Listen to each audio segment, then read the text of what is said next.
Bien, primero vamos a hablar sobre las técnicas de fecundación en peces amazónicos, ¿no? Hemos hablado ya sobre los ovocitos, hoy día vamos a hablar sobre el esperma, y primeramente vamos a tocar sobre el líquido seminal o el semen, ¿no? El cual contiene a los espermatozoides, pues, ¿no? Este es un líquido, ¿no?, que es expulsado por los machos durante la eyaculación. Está compuesto por dos partes bien diferenciados, ¿no? Uno que son los espermatozoides propiamente dichos, y el plasma seminal, donde los espermatozoides pues están acondicionados y tienen su medio ambiente, ¿no? Es un conjunto de sustancias que acompañan a los espermatozoides para que estos puedan llevar a cabo su función, ¿no? Aquí en la foto ustedes pueden ver pues el líquido seminal, ¿no?, en un sábalo. Cuando hacemos la selección de los reproductores tenemos que ver estas características, ¿no?, que sea fluido, blanquecino, ¿no?, el cual nos va a dar pues una garantía de que pueda ser trabajado un pez reproductor con estas condiciones de líquido seminal. Bien, vamos a hablar sobre el espermatozoide, ¿no? Es una célula reproductora masculina que se forma en el testículo. Presenta tres partes, ¿no? La cabeza, que de acuerdo a la especie varía en forma y tamaño, ¿no? Algunas son más redondas, otras son más ovaladas, más alargadas. Eso depende de la especie, ¿no? En la cabeza transporta los genes del macho en condición haploide, ¿no?, en un núcleo de formas variables, y en la mayoría de los teleosteos es ausente de acrosoma, ¿no?, debido a la presencia del micrópilo en el óvulo, ¿no? La pieza media está sujetada a la cabeza, constituida principalmente por mitocondrias, ¿no?, que contribuyen con la energía mediada por el ATP, por el ácido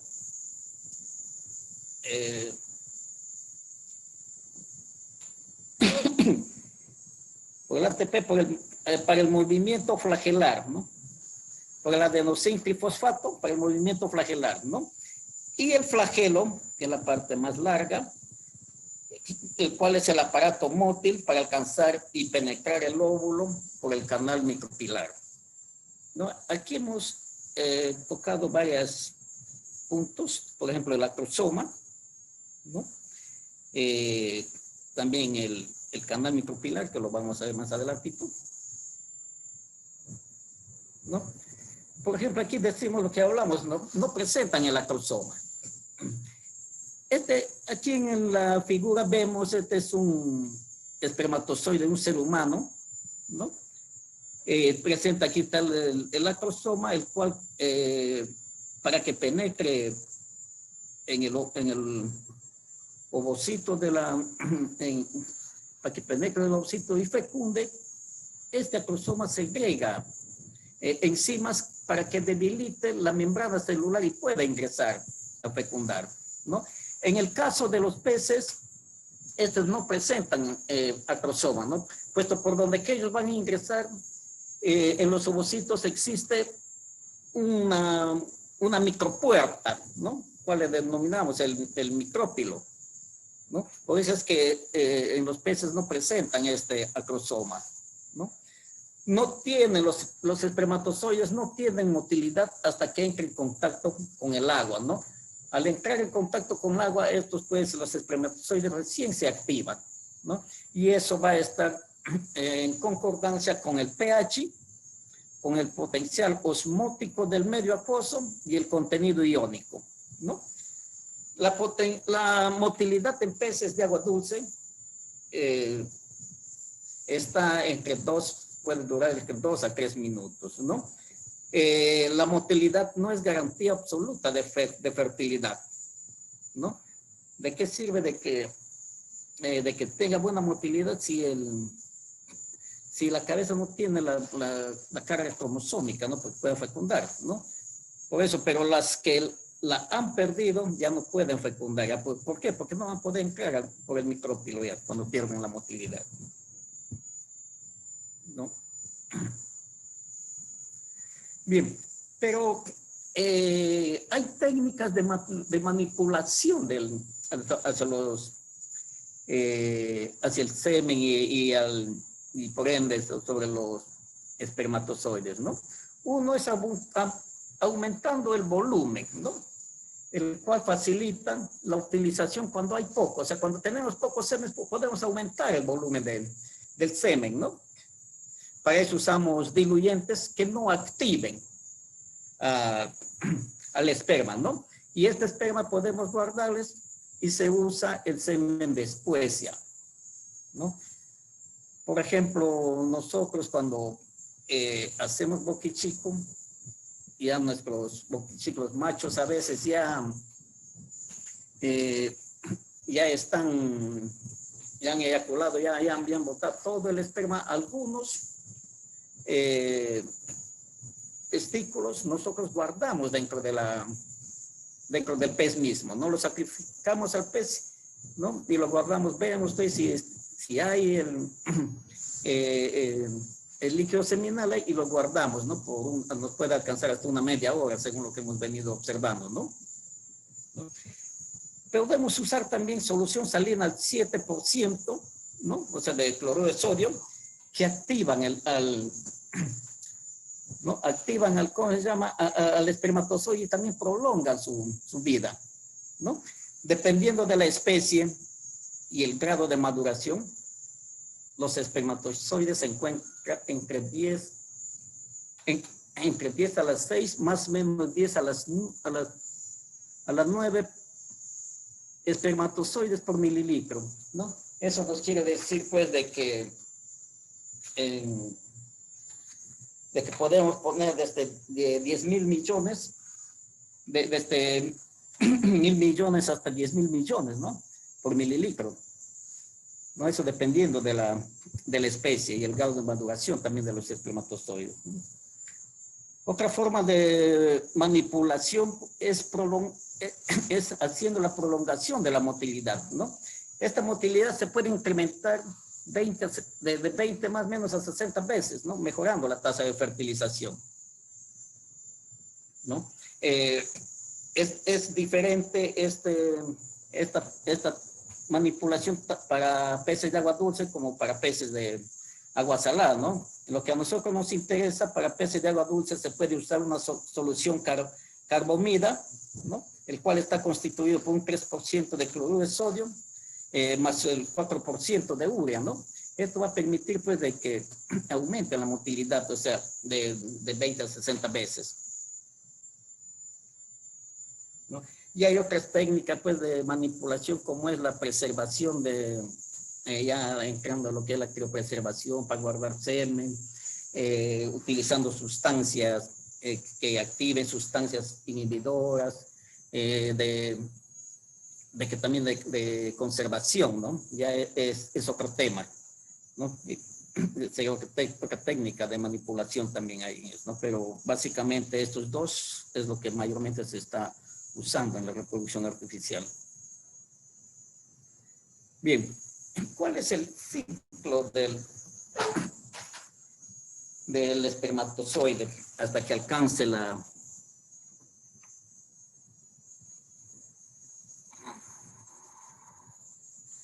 hipermotilidad, ¿no?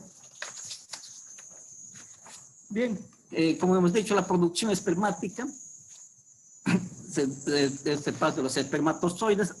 Bien, vamos a hablar en el ambiente testicular qué es lo que sucede y en el medio ambiente acuoso, ya cuando el espermatozoide sale del pez, ¿no?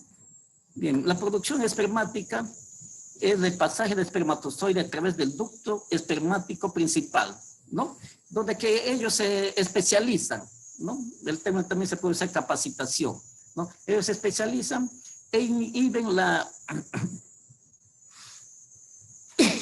y hay una inhibición espermática a nivel del plasma seminal, ¿no?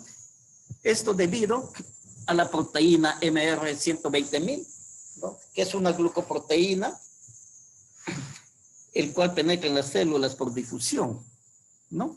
También por las concentraciones altas de potasio, por la isosmolaridad, ¿no? Y el pH, ¿no? Son características principales del plasma seminal, ¿no? Ya en el medio ambiente, con la liberación al medio acuoso, podemos tener un choque hiposmótico, ¿no? Y baja la concentración de potasio extracelular, ¿no? El cual provoca un estiramiento de la membrana y la dilución de los iones a nivel extracelular, ¿no? Ocasionando la apertura de canales iónicos de activación mecánica. ¿Qué quiere decir? Que del agua, del medio líquido acuoso entra hacia el espermatozoide, hacia la estructura del espermatozoide, ¿no? Pues aquí decimos apertura de canales iónicos de activación mecánica, ¿no? Eso se da a través del cambio en balance iónico, ¿no? De los compuestos ya de potasio, calcio, ¿no? Y la diferencia potencial causa a través de esto se da a través de la diferencia de potencial de la membrana, ¿no? El cual ocasiona también la salida de potasio, ¿no? Todas estas reacciones que se dan a través de la ósmosis van a ocasionar la hiperpolarización transitoria de la membrana, ¿no? Activando los canales de calcio dependientes, o sea, dependientes del pH, de la conductividad del medio acuoso, ¿no? Esto de aquí va a permitir la entrada de calcio extracelular al espermatozoide y aumento del pH iónico, ¿no? Aquí en esta fase se hace una señalización celular de calcio, ¿no? Dependientes de la AMPC, que es el monofosfato de adenosina cíclica, ¿no? El cual funciona como una célula como una proteína de transmisión, ¿no? Para que dé inicio a la motilidad, ¿no?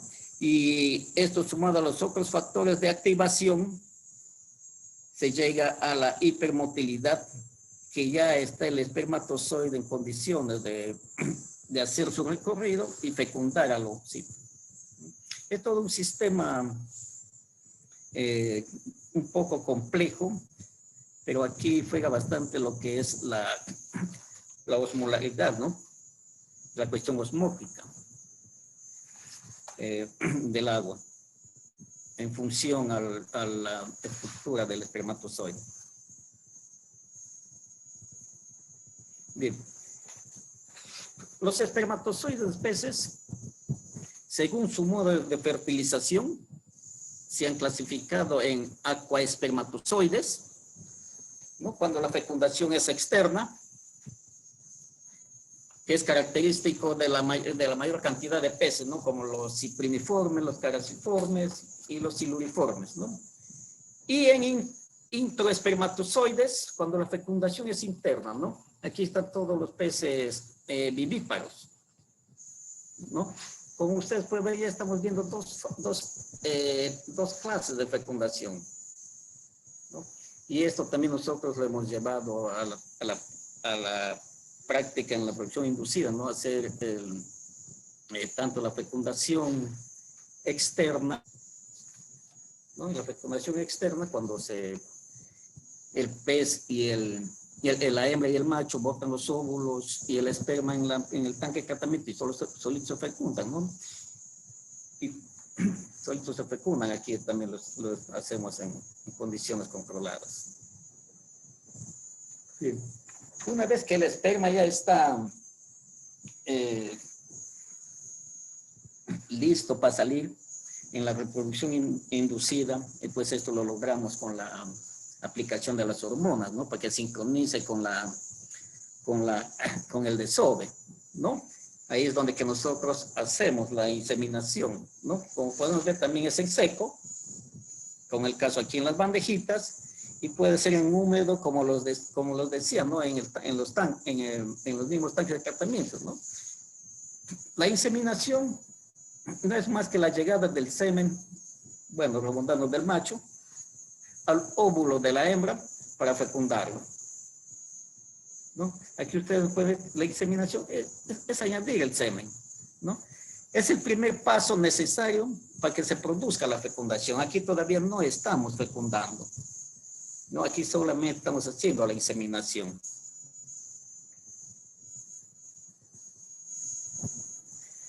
Aquí ustedes pueden ver, bueno, quise presentar estas fotos, me trae bastantes recuerdos, son los inicios cuando se empezaba a hacer toda esta tecnología, ¿no?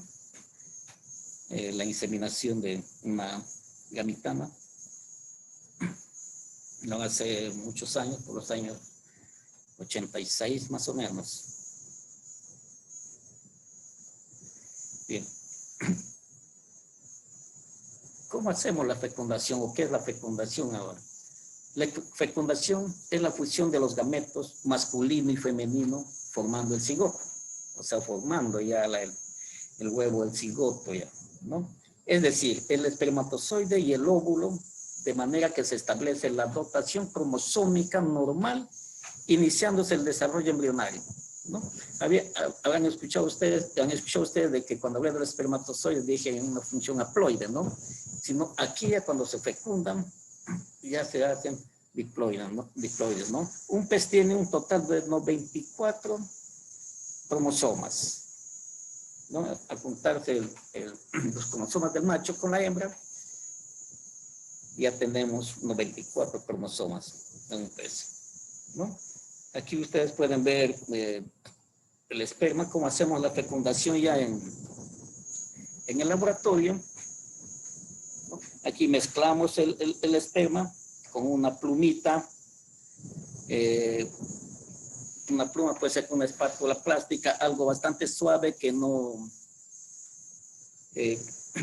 malogre los ovocitos. Aquí, ¿por qué lo que mezclamos? Tratamos de mezclar el esperma con los óvulos, de que todo esté homogenizado, ¿no? Así el esperma tiende, su recorrido va a ser menor para que pueda fecundar, para que pueda fertilizar, ¿no? Una vez que ya están mezclados los huevos con el esperma bien, agregamos agua y es aquí recién cuando el espermatozoide se va a activar, ¿no? Al agregar agua.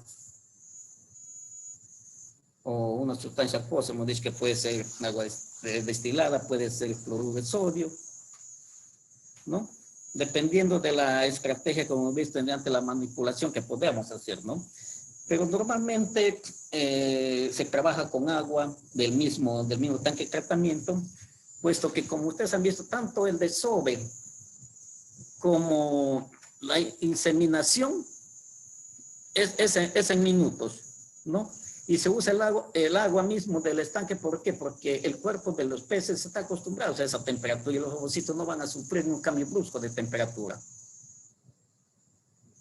¿no? Pero ¿qué es lo que sucede aquí en la fecundación? ¿Cómo es lo que aquí cuando se pone el agua, cómo es lo que va funcionando tanto el esperma con el espermatozoide con el ovocito? Bien, y vamos a hablar del micropilo, ¿no? Que es una abertura en la zona radiata del ovocito, ¿no? Aquí pueden ver los agujeritos, los micrópilos, ¿no? Es una microfotografía electrónica que muestra la disposición en cadeneta de los huevos de cachama y el micrópilo, ¿no? Una fuente de una bióloga, la bióloga Carmen Izaziga, ¿no? Una muy bonita toma, ¿no? Cuando los huevitos salen en las bandejas, cuando se resulta el desove, así son los huevitos, ¿no? Ustedes pueden ver, más tiene una forma bien definida casi todavía, ¿no? El micrópilo es una abertura en la zona radiata, una abertura recta como un embudo, un hoyo con un canal micropilar. De cualquier forma lo podemos definir, ¿no? Y aquí en esta fotografía, que también es de la misma bióloga, podemos ver, miren, aquí está el micropilo en la zona radiata, que se forma de un embudo con un microtubo, un microtúnel, ¿no? Aquí ya pueden ver aquí encima del micropilo esta toma está mucho más definida, encima. Aquí una vez que ya entra el espermatozoide, se cierra, se tapona el micropilo y se levanta, ¿no? Y se levanta. Son unas tomas bastante bonitas tomadas hace tiempo. ¿Y qué eventos se dan ahí en esa bandejita, ¿no? Mostré ese porque ya los mostré el esperma, el espermatozoide y el micrófilo del ovocito por donde va a entrar a fecundar el espermatozoide, ¿no? Aquí podemos resumir los eventos que se dan ahí. La ova cae al agua, está en el ambiente natural, ¿no? Cae al agua, adquiere forma, ¿no? Porque el agua entra en la membrana del huevo y en la masa central. Ahí en el agua, y nosotros aquí ya haciendo el paralelo ¿no? Cuando echamos el espermatozoide, después de la inseminación echamos el agua, ahí también toma esta forma las bandejitas, el espermatozoide entra por el micropilo, hay la formación del espacio perivitelino, ¿no? Que es lo que va a formar el saco vitelino al final, ¿no? Cuando ya va en el desarrollo embrionario, ¿no? La membrana vitelina se hace impermeable por reacción cortical, ¿no? Unas reacciones enzimáticas. Aquí vemos que el micropilo se cierra y se eleva, como hemos visto en la foto anterior, sellado por la vesícula del vitelo, y aquí empieza el hinchamiento del huevo, ¿no? La vesícula del vitelo se endurece la membrana vitelina formando la membrana de fertilización, ¿no? Y aquí se va a empezar ya lo que se llama la polarización, ¿no? El huevo se hace turgente y duro al tacto, 1 o 2 minutos. Cuando ya va a ingresar, ya incorpora agua, cuando se empieza a hidratar el huevo, ¿no? Ya se hace durito y turgente, ¿no?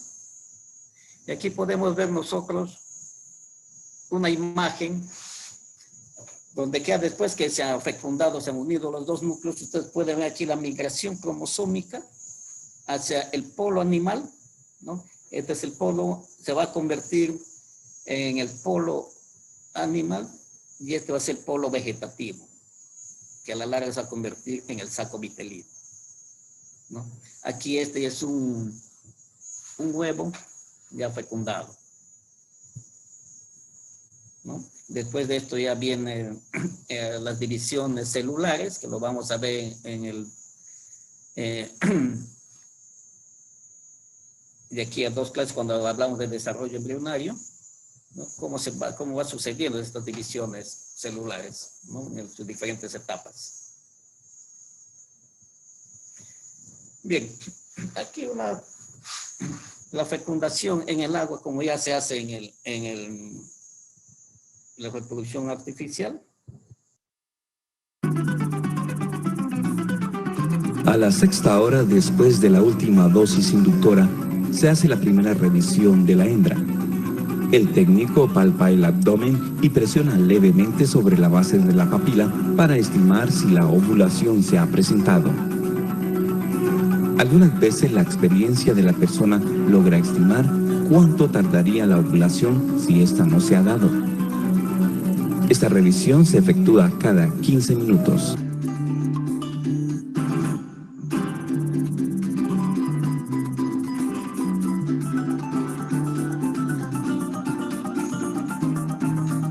En Yamú es posible que los animales se reproduzcan naturalmente en las piletas.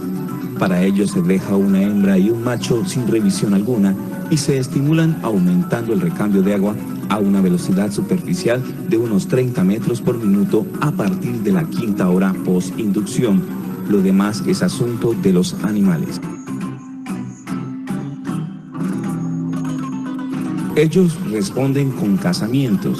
En cada casamiento, la hembra desova un indeterminado número de óvulos que el macho fertilizará expulsando semen sobre ellos.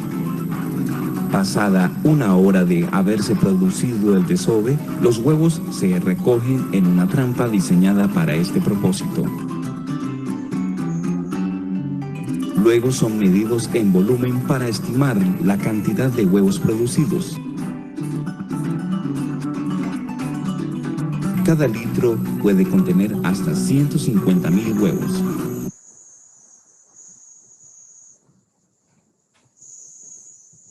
De aquí, con el mismo sábalo, cómo se hace también la técnica de fecundación en seco.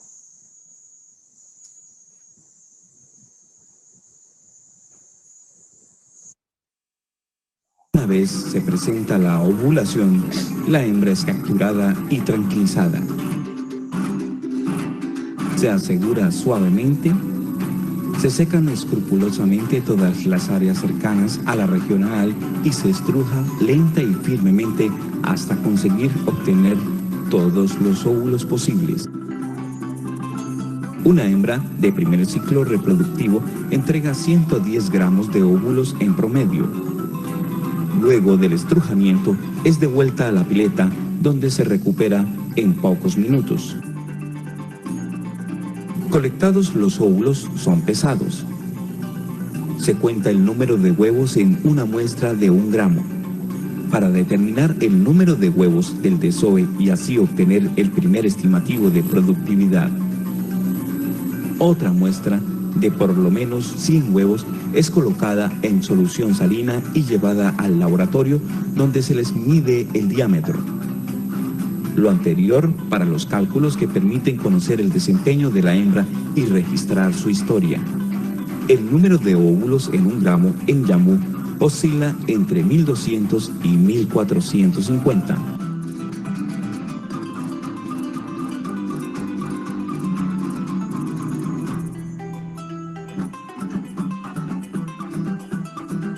En tanto se pesan los óvulos, se captura y se pesa el macho. Se asegura, se seca y se le estruja masajeándole suavemente en sentido caudal. El estrujamiento se suspende al aparecer una mancha de sangre, bilis o heces. Se registra el volumen de semen obtenido y se devuelve el pez a la pileta.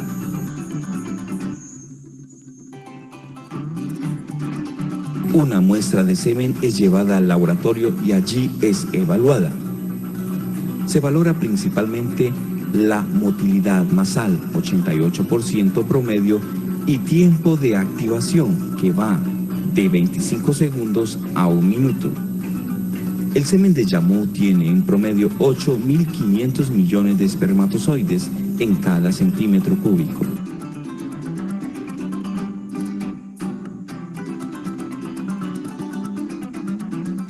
Constatadas las calidades de los gametos, se procede a la fertilización.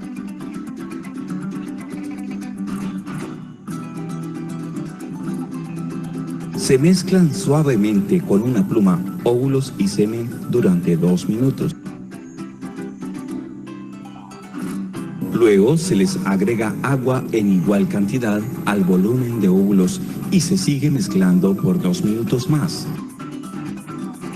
Es durante ese periodo que se produce la fecundación de los óvulos, pues los espermatozoides se activan al contacto con el agua, buscando el micrófilo del óvulo, penetrando uno solo y fecundándolo.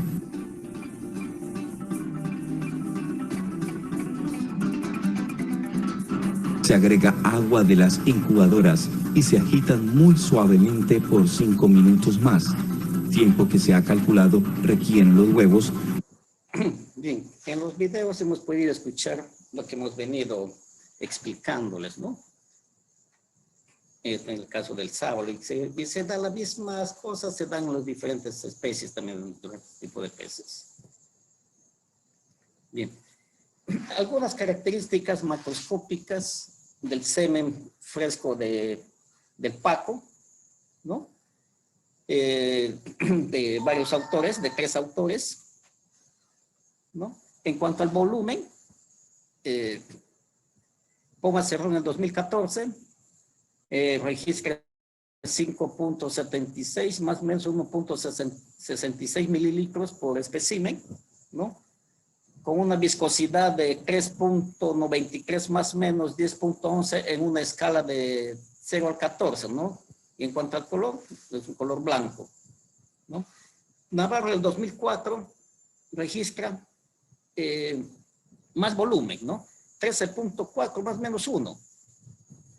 Cruz el 2006 registra 10.6 más o menos 0.6, ¿no? Con diferentes viscosidades, ¿no? Esto nos demuestra, pues, como hemos dicho, ¿no? La cantidad de espermatozoides y del semen, mayormente del semen, va a estar de acuerdo, pues, a la maduración gonadal y al tamaño del pez, ¿no? Aquí vemos, pues, 3 diferentes autores en años diferentes, ¿no? Cantidades diferentes, pero sí las viscosidades muy parecidas, ¿no? Y en cuanto a la coloración también es la misma. Y en cuanto a la calidad espermática microscópica del semen fresco, ¿no? Los mismos autores, ¿no? En el 2014 tiene una motilidad basal del 98%, ¿no? Bastante buena, ¿no? Con un tiempo de activación de 25 a 30 minutos, ¿no? Una viabilidad del 95.96% y una concentración espermática de 12 millones de espermatozoides a 65.729 millones de espermatozoides, ¿no? Tal como les dije anteriormente, ¿no? Este depende de la especie, del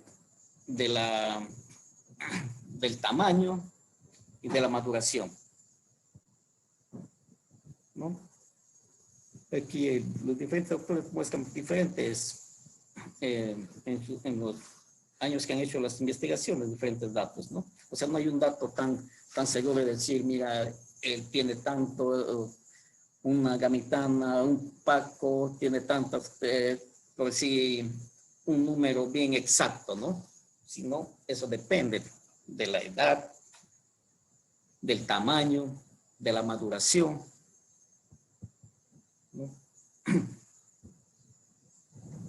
Bien, sobre este tema, creo que hay un video, tienen por ahí, Jordani.